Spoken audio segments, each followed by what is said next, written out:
In the winter of 1990, a substantial line appeared in the heart of Moscow.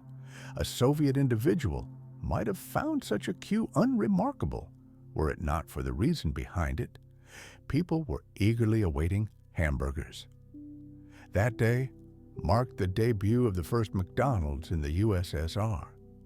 Similar scenes unfolded not just in the Soviet Union. The launch of McDonald's in India, Poland, and South Africa ignited immense enthusiasm wherever it took place. But what was the underlying allure? Savory meat patties, a sizzling special sauce, and cheese. These couldn't possibly be the sole attractions. In truth, this narrative isn't focused on hamburgers at all. It's about how an ordinary fast food establishment began to dominate the globe, almost evolving into a new form of religion, and then things took a turn for the unexpected. Let's be clear from the start. You can either revere McDonald's or despise it, dine there frequently, or avoid it entirely when you see the iconic yellow M. It doesn't really matter. What's indisputable is its place in world history. Yet, 70 years ago, when the first McDonald's was established, everything was quite different.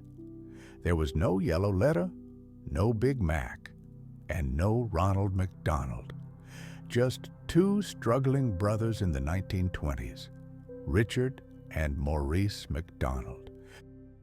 Like many other pioneers, they arrived in Los Angeles, hoping to strike it rich in the booming new industry, cinema. Initially, the McDonald brothers worked on silent film sets, transporting props and lighting for meager pay. Then, they attempted to approach the industry from a different angle. There was no Ronald McDonald, merely two struggling brothers in the 1920s, Richard and Maurice McDonald. Like many adventurers, they journeyed to Los Angeles, hoping to make millions in the exciting new business of cinema. Initially, the McDonald brothers worked for meager wages, transporting sets and lighting on silent film productions. Then, they decided to approach the industry from a different angle by opening a movie theater. The 1930s, the Great Depression. The American economy is faltering, and the brothers find it difficult to pay the rent for their theater. By decade's end, they shut down the movie theater and choose to pursue a new venture, food service. The McDonald brothers establish a roadside diner along the iconic Route 66, offering hot dogs and orange juice on the menu. While their small cafe doesn't generate millions, it attracts a constant flow of customers, hungry travelers. Anticipating that the number of cars on the roads would keep increasing, the brothers closed the diner and relocated even further from Los Angeles to San Bernardino. They named their new venture McDonald's. The contemporary chain restaurants in this original McDonald's have little in common beyond the name and the availability of hamburgers on the menu. In the 1940s, the standout dish at the establishment was barbecue. In other ways, it resembles a typical American roadside diner of that era, a quaint cafe with a spacious parking lot. Cars roll in, and a waitress rushes over to take their orders. After 10 to 20 minutes, she comes back with a tray and utensils. "Here you go, enjoy your meal. Thank you, and have a wonderful day." And then she swiftly departs.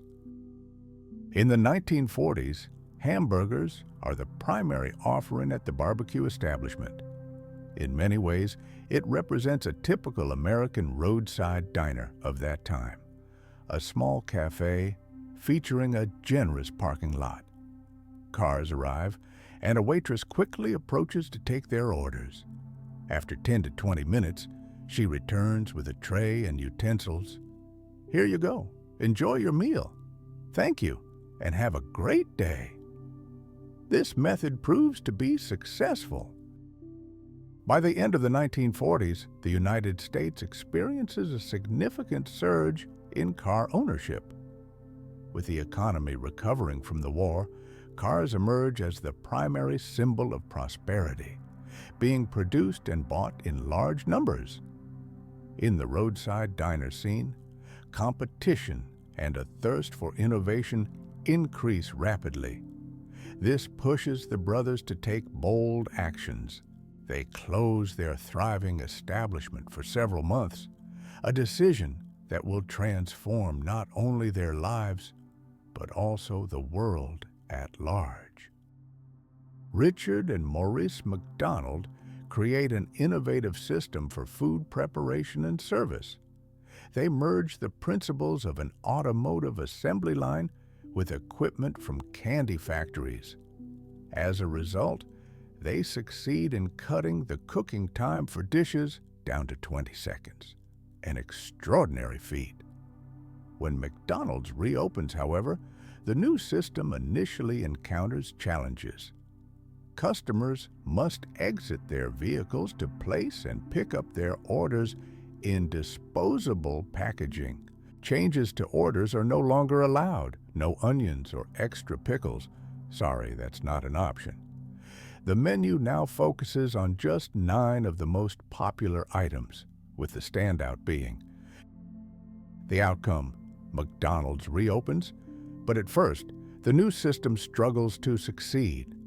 Customers have to exit their cars to place their orders and receive them in disposable packaging. Customization is no longer permitted. No onions or extra pickles. Sorry, that's off the table. The menu is condensed to just 9 of the most popular items, with the highlights being milkshakes, French fries, and naturally, hamburgers. The McDonald brothers swiftly address the crisis of customer skepticism, with their primary strengths being the family-friendly atmosphere, speed, and low prices. For many decades, these will remain the crucial elements behind McDonald's popularity. Note that I haven't mentioned taste. On the very first day of McDonald's opening, its kitchen held no special features, even by fast food standards, just standard hamburgers and milkshakes. At that time, numerous establishments across America offered similar menus. However, the innovative fast service system draws in throngs of customers, making the restaurant exceptionally popular. The primary sign of success is the emergence of imitators. Fast food restaurants adopting a service system similar to McDonald's start to appear in various states. Some of these establishments will grow into global brands, including Burger King and Taco Bell. In the early 50s, the McDonald brothers achieved nearly $300,000 in annual revenue. Their million-dollar dream finally comes to fruition. The innovative fast service system is proving to be successful. Incidentally, a cook named Speedee becomes the emblem of the establishment. Service systems. Some of these establishments will evolve into global brands such as Burger King and Taco Bell. By the early 50s, the McDonald brothers' revenue reaches almost $300,000 annually. Their million-dollar dream finally becomes a reality.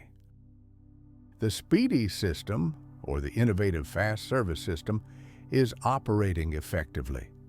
Interestingly, it was a cook named Speedee who served as the symbol of the establishment during that era. A few years later, the brothers renovate the restaurant building, and the iconic golden arches are introduced in the new design. They will only become the official logo in the early 60s. By that time, McDonald's will be owned by a completely different individual. In 1954, a not-so-young milkshake machine salesman named Ray Kroc arrives in San Bernardino. Having been in the business for over 10 years, he is nonetheless surprised when an establishment orders 8 milkshake machines at once. Observing the long line at McDonald's, Ray realizes he's stumbled upon a gold mine.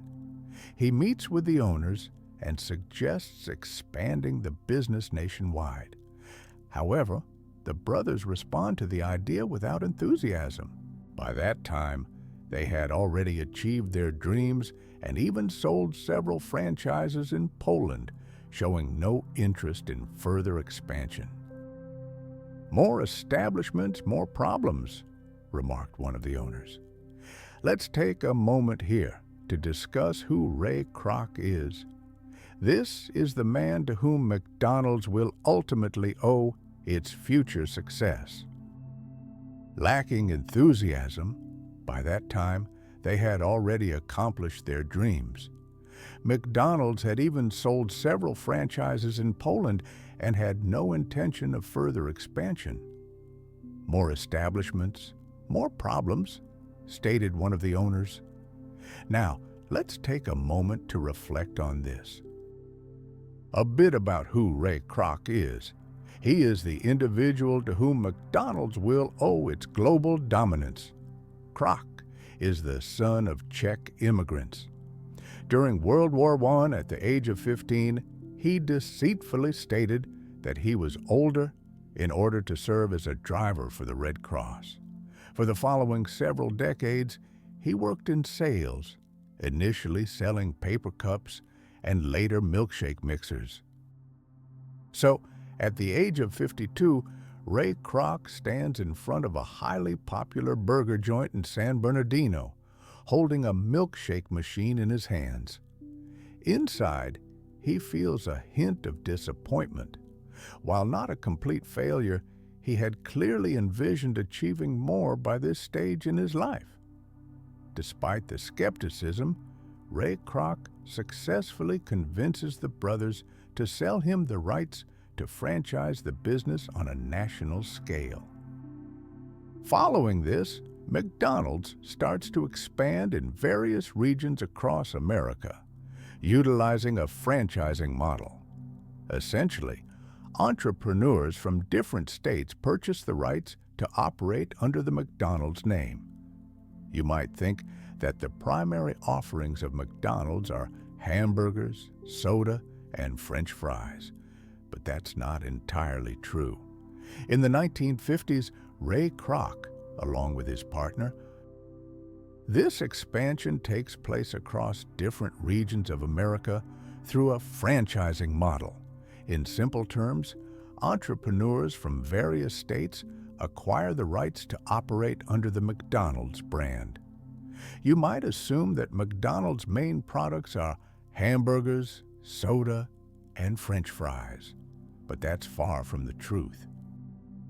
In the 1950s, Ray Kroc, together with his partner, formulates an ingenious plan that will significantly secure McDonald's global dominance. The company acquires the land and buildings for future McDonald's locations, which the franchisee will ultimately cover the costs for. Even today, the company's primary asset is real estate rather than the secret sauce for the Big Mac. By the early 1960s, a significant conflict arises between the brothers and Kroc. One of the founders was partly correct. More restaurants lead to more issues. According to their agreement, Kroc lacked full authority and had to coordinate every decision with the McDonald brothers. This limitation noticeably impacted his profits and impeded the swift expansion of the chain.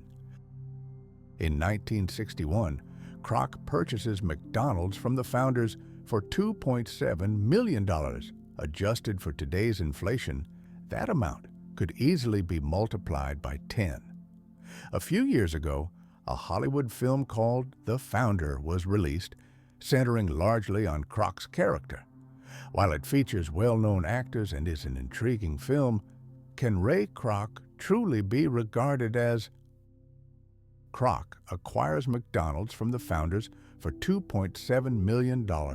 In today's terms, that figure could easily be multiplied by 10. A few years ago, a Hollywood film titled The Founder was released, primarily highlighting Kroc's role. With notable actors and an engaging storyline, the question arises, can Ray Kroc genuinely be regarded as the founder? After all, it was the McDonald brothers who originally developed the restaurant system. On one hand, Ray Kroc seems to be a negative figure. He enters a successfully running establishment, negotiates with the brothers, and gradually seizes control of the business. On the other hand, how long could McDonald's have thrived as an independent cafe? Other fast food chains were rapidly advancing and evolving. The McDonald brothers did not develop unique dishes or an unmatched atmosphere. Their fast service system was something that anyone could have duplicated. In one way or another, the restaurants still carry the name of the original owners, but it is Ray Kroc who can truly be considered the founder of the McDonald's empire. In the 1960s, restaurants featuring the large yellow letter M began popping up all over America, and by the 1970s, they started to expand internationally.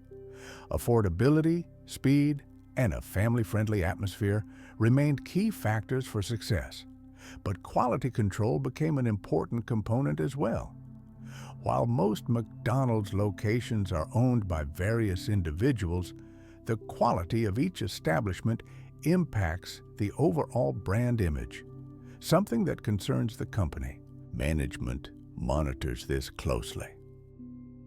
They began emerging all over America, and by the 1970s, they expanded internationally. Affordability, speed, and a family-friendly format continued to be the primary keys to success. But quality control was introduced into the equation. While most McDonald's restaurants are owned by various individuals, the quality of each specific location impacts the overall brand image, which is a concern for the company. Management carefully oversees that consistent standards for preparation, service, and cleanliness are upheld in every restaurant. In simple terms, it is this strategy that ensures you can find an identical Big Mac anywhere in the world, except, of course, at Andy's. Children become a significant target audience for McDonald's. First, they visit the restaurant on their own, often accompanied by parents who will also be purchasing food. Second, the company fosters a loyal customer base from a young age. To accomplish this, a Happy Meal set featuring a toy is added to the menu, and a new mascot, Ronald McDonald the Clown, makes his appearance in advertisements. There was Herbal. It was the first advertisement featuring Ronald from 60 years ago. To be honest, the character looked rather unsettling, but in the 1960s, when people were reveling in good times, the clown swiftly became the second most beloved fictional character after Santa Claus. For decades, McDonald's in the U.S. became a reliable destination for families with children every weekend, almost akin to a church visit. For several generations of Americans, the restaurant adorned with a yellow letter M will hold a special place in childhood memories. Music, the 1970s. They were having a great time. The clown rapidly rose to become the second most popular fictional character, right behind Santa Claus. For many years, McDonald's in the U.S.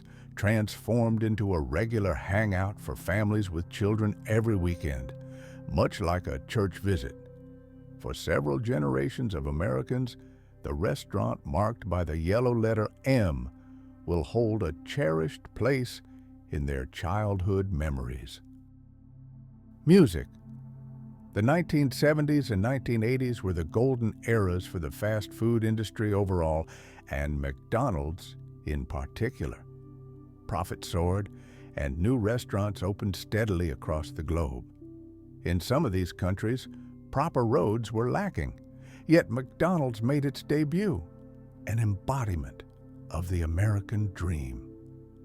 In the Soviet Union, visitors experienced cultural shock, not just from the food, but primarily from the service.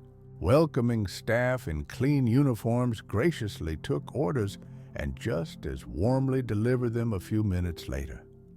Everyone was upbeat and smiling. However, to be fair, it wasn't just our people who were taken aback by this level of service. For instance, in Britain, McDonald's made its entrance as early as the 1970s, and many English people were astonished by such high-quality service at that time. By the early 1990s, the company was launching up to 1,000 new restaurants each year worldwide. However, more establishments brought about more challenges. As the century turned, criticism started to focus not on specific locations, but on the brand itself. From all directions, critics of capitalism, animal rights advocates, and activists voiced their disapproval of the company's practices. By the early 1990s, such a level of service was evident as McDonald's was opening around 1,000 new restaurants each year globally. However, the growing number of establishments led to more challenges. As the century changed, criticism shifted focus from individual locations to the brand as a whole. From various fronts, critics of capitalism, animal rights advocates, and activists expressed discontent with the company's practices. Most importantly, the core essence of McDonald's itself faced significant scrutiny. People voiced their criticism of fast food, and a key influence was the documentary Super Size Me. In brief, it presented a 30-day challenge where the main character consumed only McDonald's food for breakfast, lunch, and dinner every day. Over the course of the month, he tracked his medical metrics while being monitored by a doctor. Spoiler alert, his health took a sharp decline in just 1 month. I know it may not seem like groundbreaking news. Fast food isn't the healthiest choice. Thanks for the insight, Captain Obvious. Today, most adults are aware of the levels of salt, sugar, and calories in McDonald's menu items. However, the mid-2000s presented a different scenario. During that time, the film emerged as a major event and helped many people recognize that fast food could be detrimental to their health. As the market leader, McDonald's bears the brunt of criticism and has added more salads, fruits, and vegetables to its offerings. Here's the healthy food, and here is the unhealthy. Choose what you prefer. What matters is that our new policy can be effective. However, the issue turned out to be far more complicated: the new generation. And it makes many people recognize that fast food can be detrimental to health. As the market leader, McDonald's bears the majority of the criticism and has added more salads, fruits, and vegetables to its menu. Here is the healthy food, and here is the unhealthy. Choose what you like. The key point is that our new policy should be effective. However, the issue turned out to be much more intricate. The new generation is increasingly moving away from classic fast food. It's worth recalling the famous phrase attributed to Marie Antoinette: "If they have no bread, let them eat cake.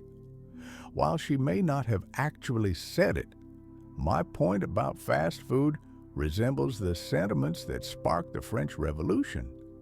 In essence, in the 21st century, Antoinette's suggestion has manifested in a very real way, particularly in developed countries.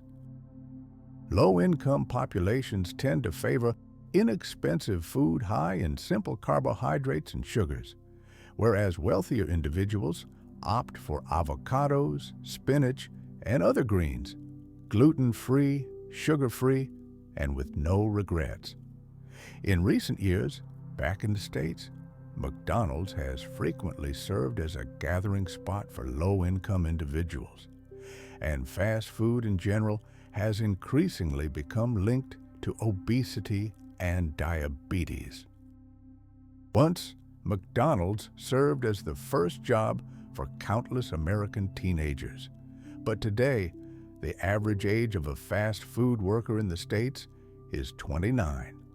Many of these individuals have struggled to find better opportunities. However, the fast food crisis is not solely due to millennials and Generation Z being more conscious of their diets and consuming less meat. American teenagers once held many entry-level positions at fast food chains, but nowadays, the average age of a fast food employee in the States is 29. Many of these workers simply haven't been able to secure better job opportunities.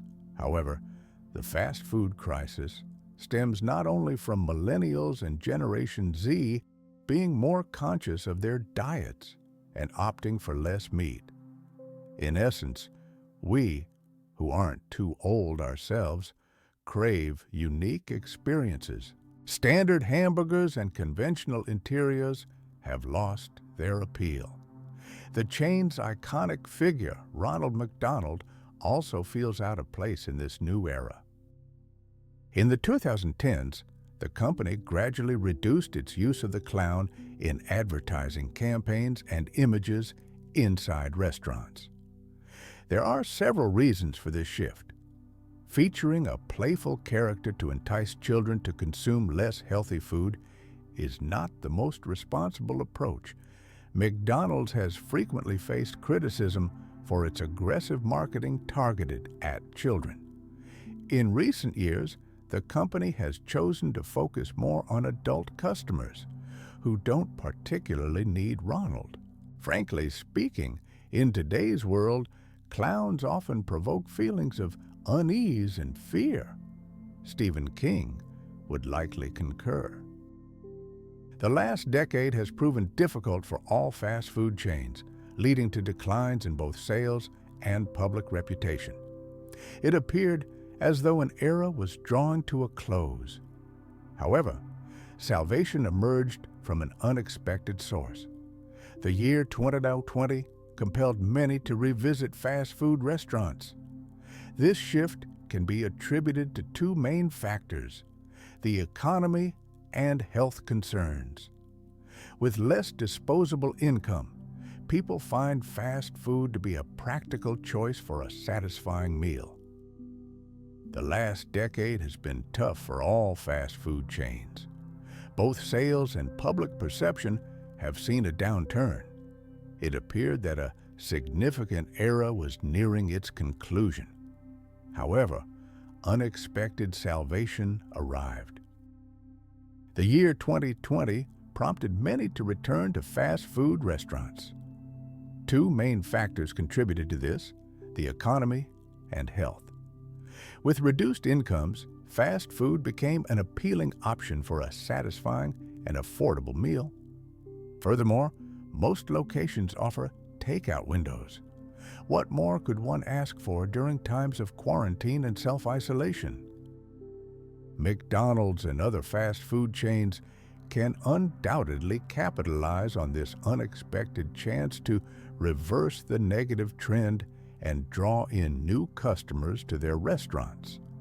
However, even if this occurs, it is probable that we will encounter a very different version of McDonald's. Music